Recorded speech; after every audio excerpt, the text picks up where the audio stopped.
মুফতি সাহেবের কাছে জানার বিষয় হলো, অনেক সময় কুরবানি পশু গর্ভবতী হয়।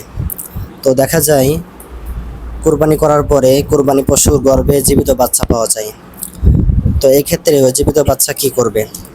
হ্যাঁ, খুব সুন্দর একটা প্রশ্ন হয়েছে, মাশাআল্লাহ। যে অনেক সময় গর্ভবতী পশু, দেখেন, এটা একটা মুস্তাকিল মাসালা, স্বতন্ত্র একটা মাসালা, যে গর্ভবতী পশু কুরবানি করা বা জবাই করা এটা জায়েজ আছে কিনা। তো এখানে কোনো সন্দেহ রাখা যাবে না, নিঃসন্দেহে এটা জায়েজ।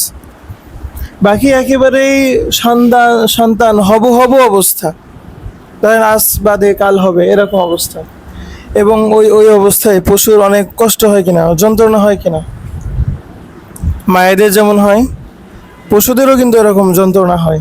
তো এমনিতেই সে একটা যন্ত্রণার মধ্যে আছে, আবার তাকে আপনি জবাই করলেন, এই কাজটা হলো মাকরুহ। বাকি সর্বাবস্থায় কুরবানি করলে কুরবানি সহি হয়ে যাবে। তো এখন প্রশ্ন হলো যে তার পেটের ভিতরে তো বাচ্চা আছে, তো এখন বাচ্চা পাওয়ার দুইটা অবস্থা, হয়তো আপনি জীবিত পাবেন অথবা মৃত পাবেন। যদি মৃত পান তাহলে ওটা মাটি গর্ত করে পুঁতে রাখবেন, ওটা খাওয়া হারাম, ওটা খাওয়া জায়েজ নাই। এখানে একটা প্রসিদ্ধ বিতর্ক আছে। তো যেহেতু আমাদের হানাফি মাযহাবের ফয়সালা এবং সিদ্ধান্ত এবং হাদিসের আলোকে আমাদের কাছে এইটাই বেশি উপযুক্ত এবং বেশি গ্রহণযোগ্য মনে হয় যে মায়ের জবাই করা সন্তানের জবাই বলে বিবেচিত হয় না। এই জন্য পশুর পেটের ভিতরে যদি মৃত সন্তান পাওয়া যায়, মৃত বাচ্চা পাওয়া যায়, তাহলে সেটা ফেলে দিতে হবে, খাওয়া বৈধ হবে না। এখন প্রশ্ন হলো, যদি ওখানে জীবিত পাওয়া যায়, তো জীবিত যদি পাওয়া যায়, তো এমনি সাধারণ কোরবানি ছাড়া অন্য সময়ের যদি হয়, তাহলে তো যা খুশি তাই করা যাবে, সেটা লালন পালন করা যাবে, জবাই করে খাওয়া যাবে, যা কিছু খুশি করা যাবে। কিন্তু সেটা যদি কুরবানির ক্ষেত্রে হয়, তাহলে এখানে ওইটা জবাই করা করণীয়। কর্তব্য হলো কি, ওইটা কিন্তু আর লালন পালনের সুযোগ নাই, ওটার করণীয় কি, ওটা জবাই করতে হবে। জবাই করার পর ওটা মাংস খাওয়াও যাবে, সৎকা করা ওয়াজিব না।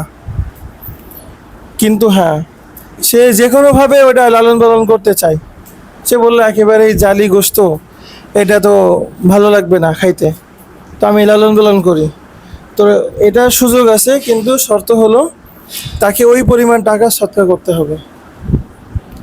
ওই পরিমাণ টাকা, ওই বাছুরটা যদি আপনি বাজার থেকে কিনতেন, তাহলে যত টাকা মূল্য হয় ওই পরিমাণ মূল্য যদি আপনি সৎকার করেন, তাহলে ওইটা লালন পালন করারও সুযোগ তৈরি হবে। আরেকটা উল্লেখ্য, সেটা হলো যে ওই পশুর পেটের ভিতরে যদি এই বাচ্চা যেটা পাওয়া গেছে মৃত, এটা যদি একেবারে মৃত না হয়ে, মৃত তো ওটা প্রশ্নই ওঠে না।